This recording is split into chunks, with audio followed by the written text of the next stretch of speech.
Hello everyone, this is Adnan and welcome to Chemistry with Adnan. In this lesson, we will be talking about 4.1 electrolysis. On this lesson, I'm covering the entire IGCSE Cambridge Chemistry syllabus. The course code is 0620. And yeah, there's a dedicated playlist for the entire syllabus, so you can start watching from lesson 1 if you're revising or trying to understand the content. And if you need one-on-one lessons with me, a Google form is linked in the description below. You can fill it and I will reach out. And if you need group lessons, I have a community with the name of High School Chemistry on school.com, SKOOL. The link is also given in the description. And I offer, like once a month free lesson. And there are also premium packages where I offer 4 lessons a month, once, every week. So if you are interested in that, you can also join. And like there are some interesting topics. You can post questions, you can ask questions, and it's a very interesting place to be. If you're learning chemistry, there are many students around the world. You can interact, you can share how you study and stuff. So okay, anyways, we can come back to the main topic, which is electrolysis. And I will start from the core syllabus, and then I will move on to the extended topics. So for core, define electrolysis. The first topic is define electrolysis as the decomposition of an ionic compound when molten or in aqueous solution by the passage of an electric current. So this topic is basically this is the definition. It says define electrolysis. So how do you define it? You say that electrolysis is the decomposition of an ionic compound when molten or in aqueous solution by the passage of an electric current, right? That's it. Or you can explain it in other words. You can say that electrolysis is the decomposition of an ionic compound when molten or in aqueous solution by an electric current being passed through. So any wording you can use, but remember, you must use these keywords. And these are the keywords which must be in your which must be included in your definition. So it's a decomposition, and when molten, yeah, molten or aqueous solution, and by the passage of an electric current, right? So these, an ionic compound as well. So these are the few keywords that your definition should contain. And yeah, I mean, you can phrase a sentence, you can create a sentence, and which must contain these keywords. Okay, so let me just explain what does it mean, or I think I have to explain it in the next topic. Okay, so identify. The second subtopic is identify in simple electrolytic cells: A, the anode as a positive electrode; B, the cathode as a negative, as the negative electrode; C, the electrode that as the molten or aqueous substance that undergoes electrolysis. Okay, so let me quickly draw this diagram, and I'll explain it accordingly. So we basically use a container, and on which electrodes are dipped, which are further connected with a battery. And okay, so this is our battery here, and it has these two poles, negative and positive. So this one is negative, this one is positive. So this electrode will have a negative charge, this electrode will have a positive charge. So these are called electrodes, right? These are called electrodes that supply electric current into the solution. Then they are connected with the battery. And the positive one is called the anode. So this is a positive electrode, so I will call this anode. And this is a negative electrode, so this one will be called cathode. Okay, so now anode is the positive electrode. Yes, it is. Anode is a positive electrode. And yeah, anode positive, and the cathode, the negative electrode, yep, it is negative, right? And the electrolyte, okay, so now what is electrolyte? Anything that you are trying to, like anything that is conducting electricity, it may be in a molten state or in a, it might be dissolved in water. So this is our electrolyte. For example, here we have molten sodium chloride. So sodium chloride, it is an ionic compound, and we have already studied in our previous topics that ionic compounds, they can conduct electricity in a molten or aqueous solution. So this is our electrolyte. So the same thing, if it is in aqueous state, so it will also be our electrolyte, right? So anything that is cannot be dissolved in more water, so that will not be called electrolyte. Remember that. So, and what is the characteristic of an electrolyte? It must be able to conduct electricity in ionic state or in a in a molten state or in an aqueous solution. All right. So I hope this is clear. And okay, and this is a battery, or like any electric supply, right?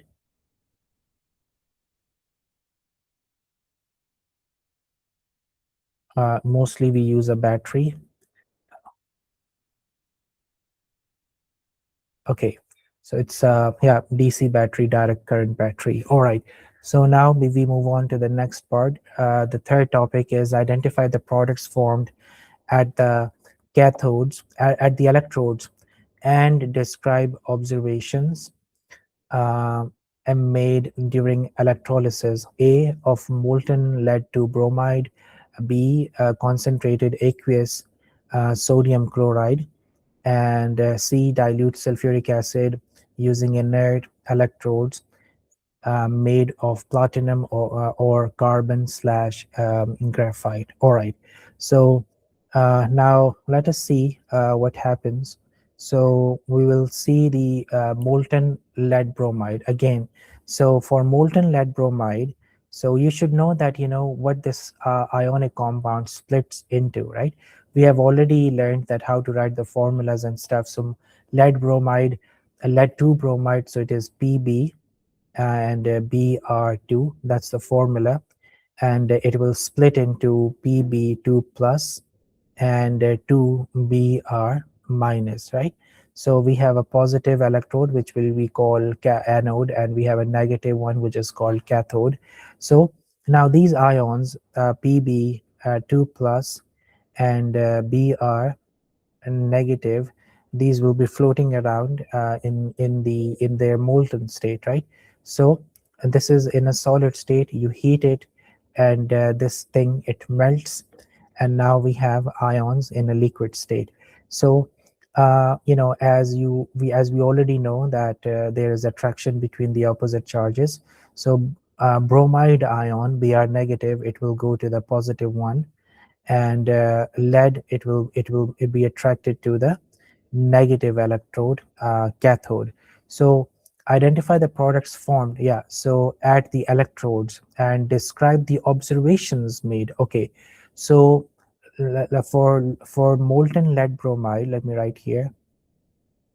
For molten lead bromide,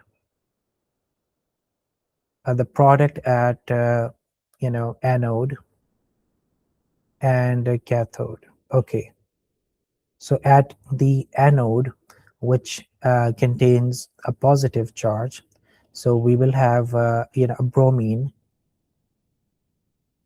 Bromine will be deposited at the anode because it has a positive charge, and bromide ions, they have a negative charge, right?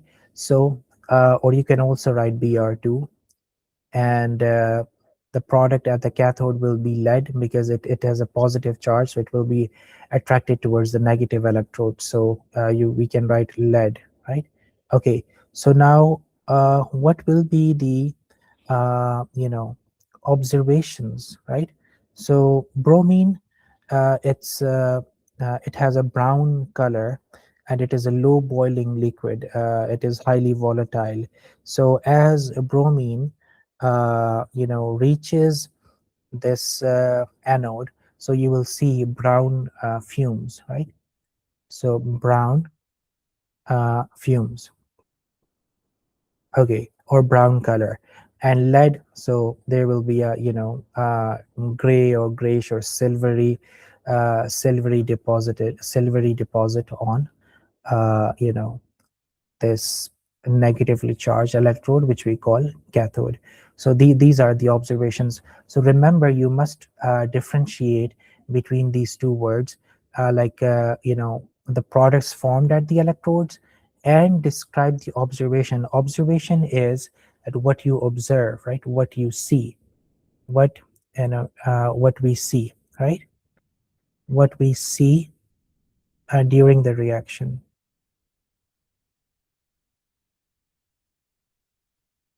Or it is not just related to seeing. We may hear or smell something, right? That is also observation. Okay, so now concentrated aqueous sodium chloride. Okay, so for concentrated uh, aqueous sodium chloride. Okay, so now this is a bit different. Let me explain why. Okay, so this time we have the involvement of water. So we have two types of electrolysis. Let me just explain here. We have molten electrolysis and we have aqueous electrolysis, right? And in molten electrolysis, we don't add any water. We just heat the substance, which we just saw, and it splits into ions. And in aqueous solution, we dissolve it in water. So let me give you an example. So for example, sodium chloride, if I melt it, right? So if I heat solid sodium chloride, it will be changed into a liquid state, and I will have, positive and negative ions. But there is another way which with which I can, split sodium chloride into ions. Solid sodium chloride, when it is dissolved in water, so it's going to give us Na plus and Cl minus. But here, in this condition, we will also have water. So water, it also ionizes to some degree. And how does water ionize? H2O, it ionizes into H plus and OH minus. So this is the difference between molten and aqueous. So this is molten, where we don't have any involvement of water, right? There is no water present in molten electrolysis. And this one, it is aqueous electrolysis, in which there is involvement of water, right? Water is involved. So what's the main difference? In molten electrolysis, we have only one type of positive and negative ions. But in aqueous electrolysis, we have two types of positive ions, and we will have two types of negative ions, right? Okay, so this is, to understand this, it is very important, and the entire concept of electrolysis depends on this understanding. If you don't understand this, you don't understand electrolysis. Okay, now, and how will you figure out? So it will be given in the question, you see. Now in this statement, it is a bit different. It says concentrated aqueous sodium chloride. So they are telling you that this is aqueous electrolysis, right? And when the word molten is used, so you understand that it is molten and there is no involvement of water. So molten electrolysis is very simple. Positive ions go to the negative electrode, and the negative ions, they go to the positive electrodes. But since we have only one type of positive and negative ions, but here in aqueous electrolysis, as I just mentioned, that we have two types of positive ions and we have two types of negative ions. So let me just write it here. So let's say this is our anode, that's our cathode, and we have our positive ions, Na plus and H plus, and we have Cl minus and OH minus. Okay, so now the question arises that which ion will go to which electrode. So most students here, they will think that both of these positive ions, they will get attracted, they will go to the negative electrode, and these negative ions, they will go to the positive ones. So this is incorrect. So only one of the positive ions will get deposited, and only one of the negative ions will get deposited onto the positive electrode. Now, how will you identify which one? Let me explain. So we have rules for this. So let us write the rules for positive electrode, which we call anode. And the rules are that if okay, so for anode, only two substances can be deposited. The first one is oxygen gas, and the second one is a halide, right? Which is group 7 ions. So a halide. Okay. So what will be the condition when oxygen will be deposited? So when there is no halide, right? No halide, or the solution, or like let's say the solution contains a halide, but or a dilute solution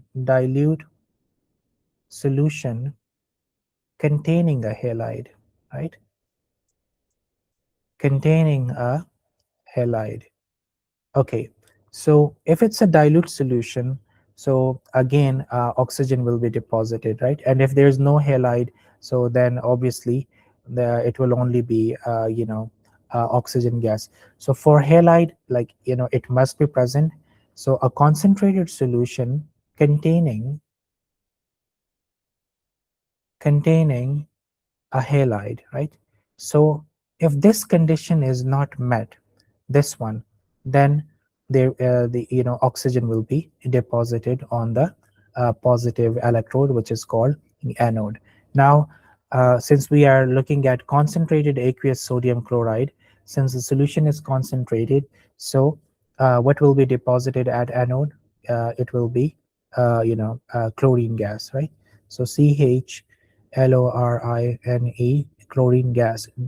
Don't forget to write the word gas, because chlorine exists as a diatomic molecule.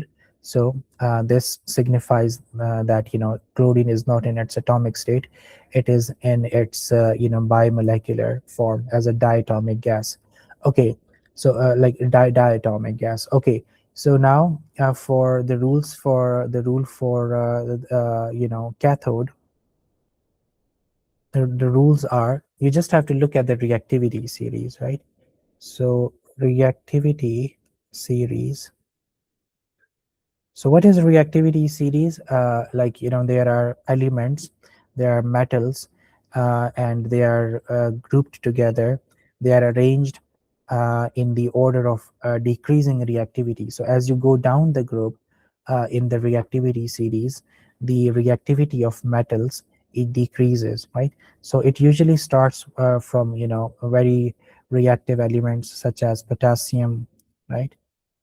Potassium. And let me see the entire reactivity series. Hold on.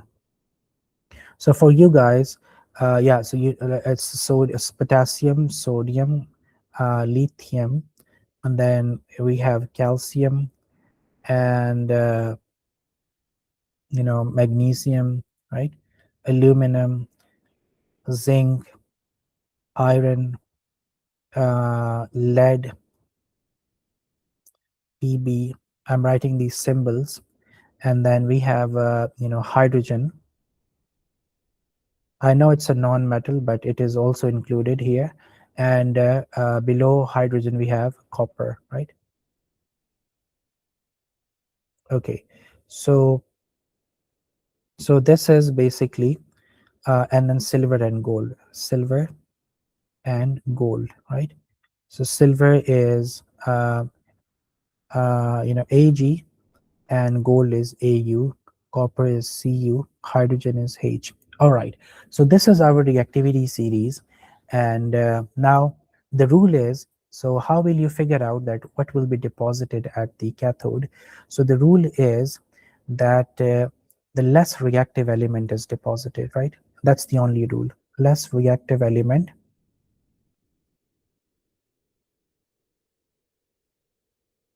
is deposited.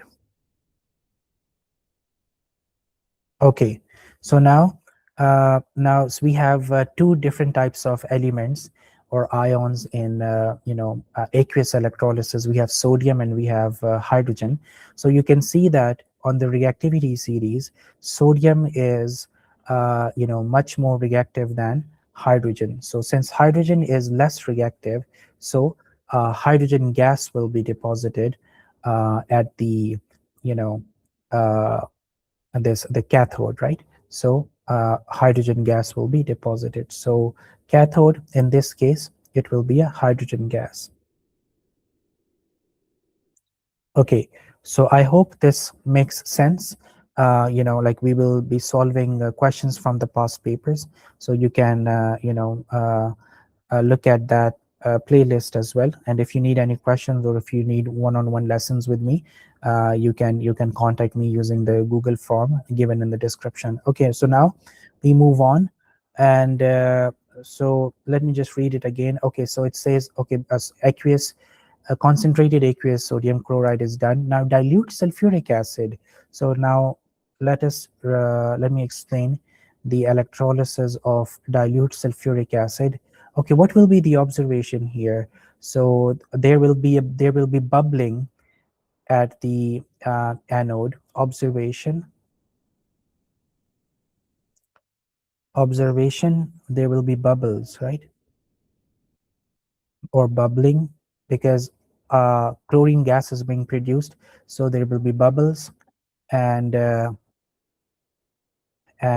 yeah, and there will be bubbles on cathode as well, because a gas is also being produced, right? So bubbling. So this is what you will have to write when they ask you about the observation. Many students, they make mistake when they ask you, they asked students to write elements. So they may write bubbling, or when they are asked about observation, so instead of writing the observation, that what would be seen, they would write the name of the element or gas. So and they mix up this thing. So this is very important. You have to be very careful here. All right, so now since I've explained this, now we move on to the next one, like sodium. Oh yeah, so sulfuric acid. So sulfuric acid is H2SO4, and H2SO4, it splits into H plus, 2H plus, and SO4 minus, 2 minus, or we can also write this. So H2SO4, it may dissociate into H plus, or and HSO4 1 minus. Okay, so these are the two forms where H2SO4 can dissociate. But dilute sulfuric acid, so if you see the word dilute and the word concentrated, let me just write this here. If you see the word concentrated or dilute, so it means that you are dealing with aqueous electrolysis, and there will be water involved, and there will be two types of positive ions and two types of negative ions. All right, so now we have our electrodes, we have anode, we have cathode, and now we have H plus from water, and we have H plus from the acid itself, and we have a OH negative from water, and we have a HSO4 negative from the acid itself, right? So these are the two different types of ions that we have this time. And now again, the same rules will be applied. So anode, that has a positive charge, and now, yeah, so you see, we don't have any halide here. So if there's no halide, so then there will be oxygen. Many students will write the sulfate ion, or this bisulfate ion, or hydrogen sulfate ion. But remember that there can only be two types of species that can be deposited on anode. One is oxygen and the other one is halide. So since we don't have any halide here, so it will be oxygen gas. And for cathode, so since there's no metal involved, so it will be hydrogen gas, right? So yeah, so and we both the ions, the positive ions, they are similar, so they will go to the negative. So on the negative electrode, which we call cathode, will there will be like it will be H2, observation will be bubbling, and the product on anode will be oxygen, and observation will also be bubbling. Okay, so I hope this is clear. And yeah, one more thing. So the electrodes, they are made up of platinum. They are made of platinum, they are made of carbon, or in the form of graphite. Why platinum or graphite can be used to for electrolysis? Two reasons. Number one, they are unreactive, and they don't interfere with our ions, they don't react with them, they don't change them into something else. And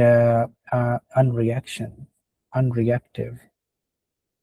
Yeah, like speaking and writing is a skill which I need improvement in. Okay, so and the second one is this is unreactive. Why? And the first one is that they conduct electricity, right? They can conduct electricity because obviously, since they are connected to a battery, right? So they must be able to conduct electricity. So if they are unable to conduct electricity, they can, if something cannot conduct electricity, it cannot be used as an electrode.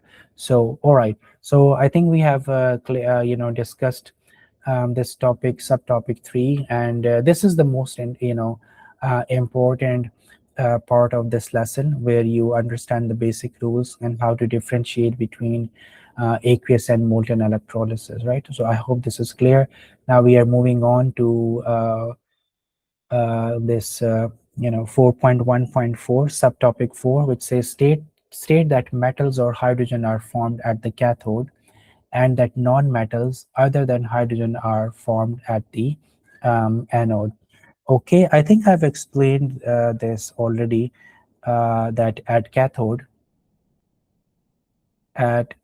at the cathode, there you have to look at the reactivity series. So there will either be a metal or hydrogen. So nothing else can be deposited. So it will either be a metal or a hydrogen gas. So usually it's hydrogen gas, and sometimes when they ask us about where's the reactivity series? Yeah, here. So if they ask about if the electrolyte contains copper, for example, copper to sulfate or something, right? So then copper will be deposited because copper is less reactive than hydrogen. So then hydrogen will remain in the solution and copper will be deposited at cathode. And at the anode, we can only have two things: oxygen, like OH negative ions, they change into oxygen gas, which the core students don't have to worry about. It is for extended students, supplement, which we will see in our upcoming second part of this lesson, where I cover the topics from extended section. And here you will have or a halide, right?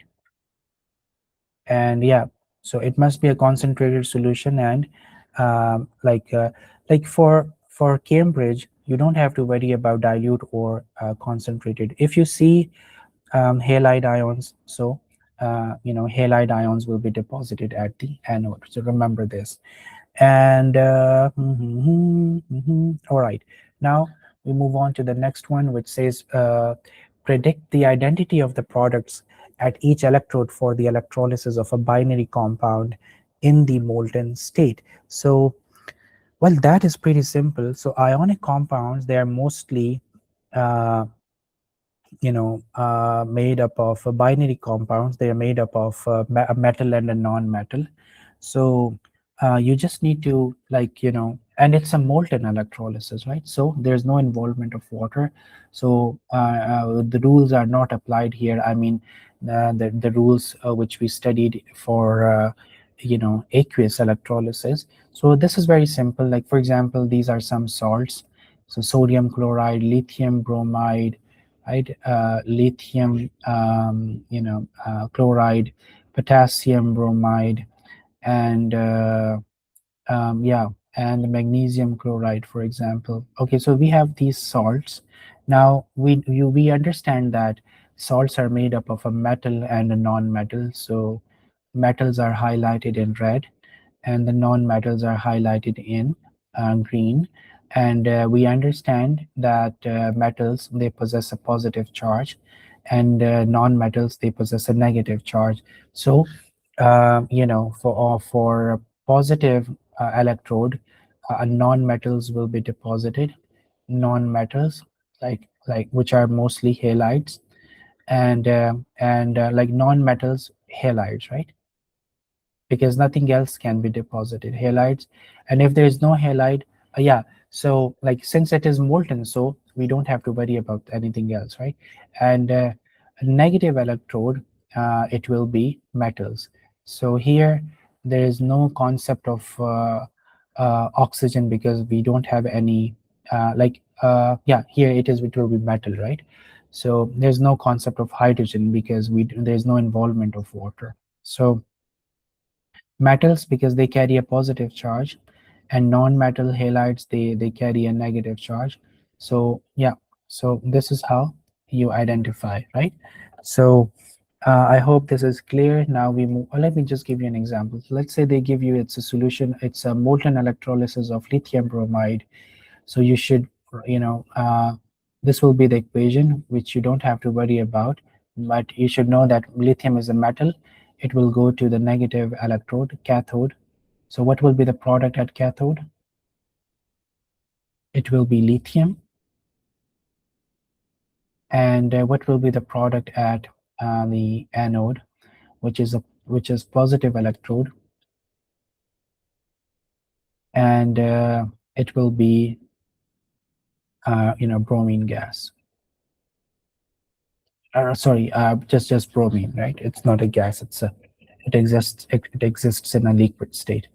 Okay, so now we move on to. Let me just quickly confirm one thing. Mhm.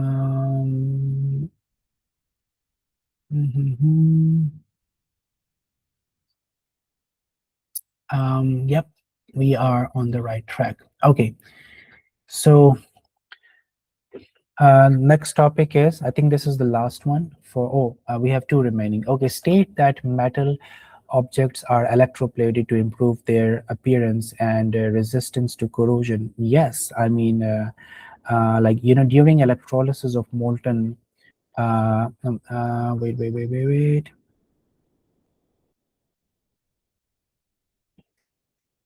Yeah.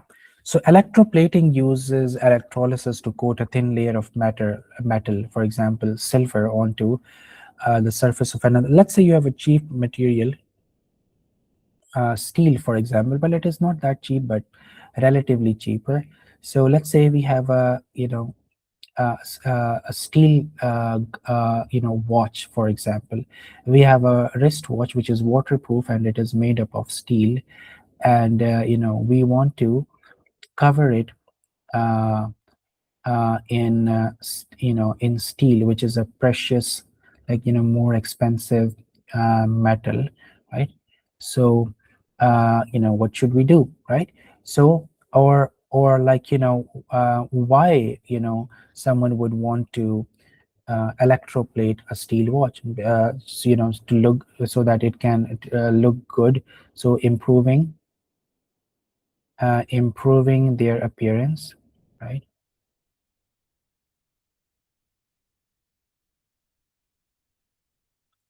And the second reason is, when metals are electroplated, so they become resistant to corrosion.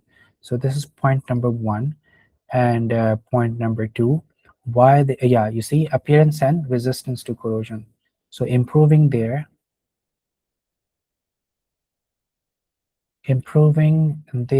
resistance to corrosion. All right.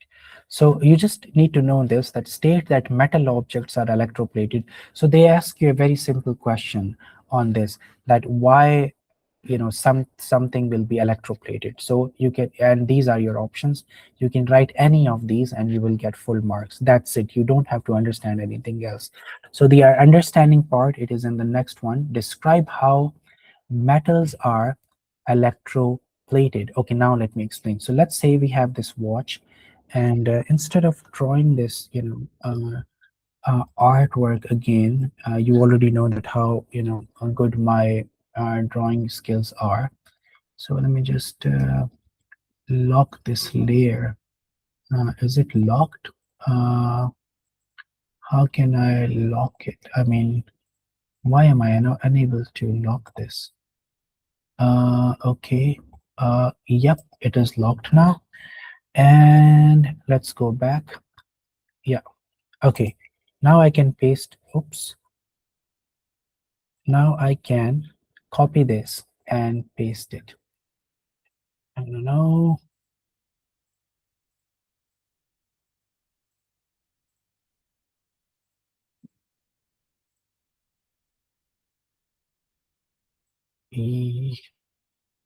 But I don't need you. Okay. No. All right. I think I'll have to draw it again. Anyways, we can quickly draw this. So we have this container. How describe how metals are electroplated? Okay, so I have to explain the whole process to you. So let's say we have these electrodes, and anything that is to be electroplated. So it is attached to a cathode, which will carry a negative charge, right? So okay, so let's say we have a watch that we are trying to electroplate. So we attach it to the cathode, right? So the cathode is the object that needs electroplating. Remember that, and the metal that you want to cover this watch into. So the that will be our anode, right? So this is anode, and that is cathode. Let's say you want to cover this watch, you want to electroplate this watch in silver. So anode must be made of silver, right? So remember that. So, this positive electrode must be made of that element that you want to electroplate on, anything that you have. So the thing that needs to be electroplated must be attached to the cathode, and the substance that you want to cover your object in, so that must be made of anode must be made of that, right? I hope this is clear. And okay, so now electrolyte. So electrolyte must consist ions of the plating metal, so it must contain silver ions, right? So since we are trying to deposit, electroplate this watch in silver, so our electrolyte, it must contain silver ions, right? Silver ions. So object, let me just write this object. Oops.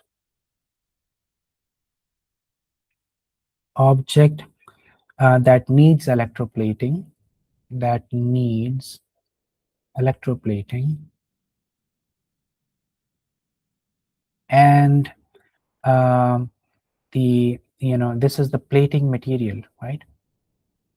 Yeah, anode will be the plating material. Okay, so watch, this is the object that I want to electroplate, and this will be my plating material.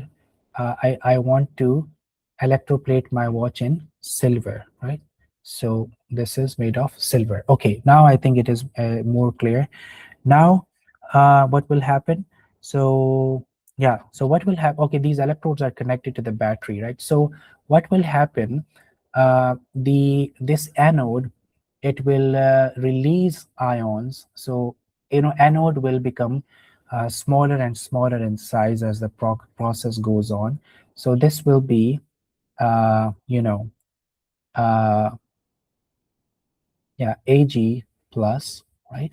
So the ions, they will come here into the solution, and the silver ions that are already present in the solution, they will be attracted to the negative electrode, and they will be they will start to deposit on this watch, right? And so slowly, gradually, this anode will run out, like it will be all used up, and the concentration of silver ions, it will remain constant in the solutions, right? So this is how basically, so here, upon reaching the cathode, silver ions, they will silver atoms, they yeah, I think I don't have to talk about that here. Hold on, just give me a second. Yeah, silver ions, from the electrolyte, they, let's say, like, they have a positive charge. Upon reaching cathode, they will be changed into silver metal, right? And it will be deposited onto the watch. So I hope this is clear. And this was our last topic on like for core, for electrolysis 4.1. And the second part of this lesson, 4.1 electrolysis, we will talk about the extended topics, the supplement topics for that are related to 4.1. So I hope this is clear. Let me know if you have any questions in the comments, or you can ask me questions on my community on schoollight.com. Links are given in the description. And this will be all for today. I'll see you in the next one. Take care. Goodbye.